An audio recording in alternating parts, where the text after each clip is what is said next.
ይድረስ ለነዛ ለኢትዮጵያውያን እናት አባቶቻችን፣ ለደጋጎች፣ ለእንግዳ ተቀባዮች ቤተሰቦቻችን በጉልበታቸው፣ በጊዜያቸው፣ በጤናቸው ልጆቻቸውን ለፍተው ደክመው ላሳደጉት፣ ፍቅራቸውን በስራ ላሳዩት፣ ነገር ግን በቃላት መናገር ላልቻሉት፣ ጊዜው እንደ ድሮ አይደለም። በቃላት ተናገሩት።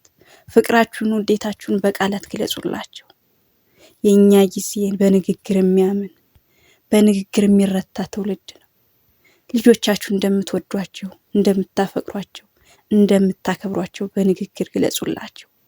እኛ እናንተን እየተችን አይደለም፣ ግን ከጊዜው ጋር በንግግር የሚያምን ትውልድ ነው።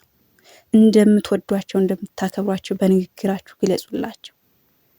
የኔ ጀግና ልጅ ደግነህ ትችላለህ፣ የኔ ጀግና ልጅ ደግነሽ ትችያለሽ በሏቸው። ለውጭ ሰው ጀግና እንደሆኑ እንደሚችሉ ትመሰክራላችሁ። ለልጆቻችሁ ግን ዝም ትላላችሁ።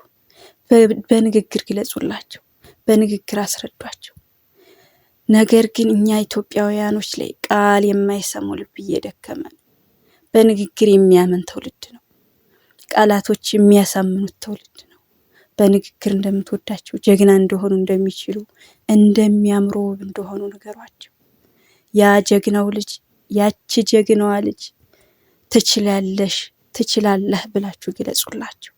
ጀግና እንደሆኑ፣ እንደሚችሉ አሳውቋቸው። አትችልም ተብሎ የወደቀው ልጅ፣ አትችይም ተብላ የወደቀችው ልጅ እንደገና ችላ ተነስታለች፣ እንደገና ችላ ቆማለች። ስለዚህ በቃሏም ጸንታለች። እንደምትችል ራሷን አሳምናለች፣ እንደሚችል ራሱን አሳምኗል። ችግራችን የገንዘብ አይደለም። እኛ ኢትዮጵያውያኖች የገንዘብ እጥረት አይደለም፣ የፍቅር ማጣት፣ የግንዛቤ ማጣት፣ የእውቀት ማነስ። እውቀትም አላቸው፣ ግን እውቀቱን ደብቀውታል። እውቀቱን በአደባባይ ማውጣት አልፈለጉም። ስለዚህ በንግግር የሚያምን ትውልድን በንግግር እንፍተው፣ እንነጋገር። እንደምንወዳቸው፣ እንደምናከብራቸው እንግለጽላቸው። እናንተ ኢትዮጵያውያን እናት አባቶቻችን፣ እናንተ ጀግና ናችሁ። በእርግጥም በጊዜያችሁ፣ በጉልበታችሁ፣ በጤናችሁም ሳይቀር ዋጋ ከፍላችሁ አሳድጋችሁናል። እድሜና ጤና ይስጥልን እያል ይህን ትውልድ በንግግር የሚያምን ስለሆነ ቃላቶችን ጨምሩበት። እኛ ለመተቸት አይደለም፣ እኛ እናንተን ለመውቀስ አይደለም፣ ግን በንግግር የሚያምን ትውልድን ትችላላችሁ፣ እናንተ ጀግና ናችሁ፣ እናንተ እንወዳችኋለን፣ እናንተ እናፈቅራችኋለን፣ ከእናንተ በላይ ጀግና የለም እያላችሁ አመግሳችሁ። ቃላት ይለውጣል፣ ቃላት ያሳድጋል፣ ቃላት ያጠነክራል። እነዛ ኢትዮጵያውያን ጀግና እናት አባቶቻችን ሄዱ ራሳችሁን አውጡ አሉ። ስደትን እንደ ድል ቆጥረው እናውቃለን አሉ። ነገር ግን የስደት ህመም ያልገባቸው፣ የስደትን ህመም ያልተረዱ ይድረስ ለነዚያ ስደትን እንደ ድል ለቆጠሩ። ስደት ህመም አለው፣ ስደት ስቃይ አለው። ተረድተናል አሉ፣ ግን አልገባቸው።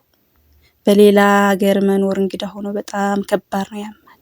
ነገር ግን ይህ ሁሉ ህመም አልናገርም ብለው እነዚያ ስደተኞች እንባቸውን ደበቁት፣ እንባቸውን ዋጡት። ሁልጊዜም ደህና ነን አልናቸው፣ ሁልጊዜም ደህና ነን አሏቸው።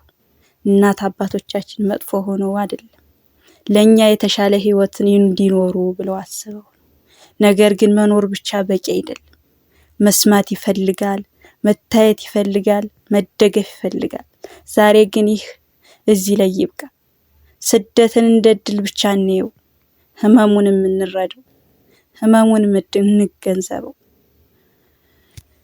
ስለዚህ ይሄ እዚህ ላይ አብቅቶ አገራችን ላይ ሰላምን ለመፍጠር፣ አገራችን ላይ በሰላም ተመካክረን ተወያይተን ተሳስበን በሰላም እንድንኖር እላችኋለሁ። ይድረስ ለነዛ ጀግና፣ ለነዚያ እንግዳ ተቀባይ ኢትዮጵያውያኖች።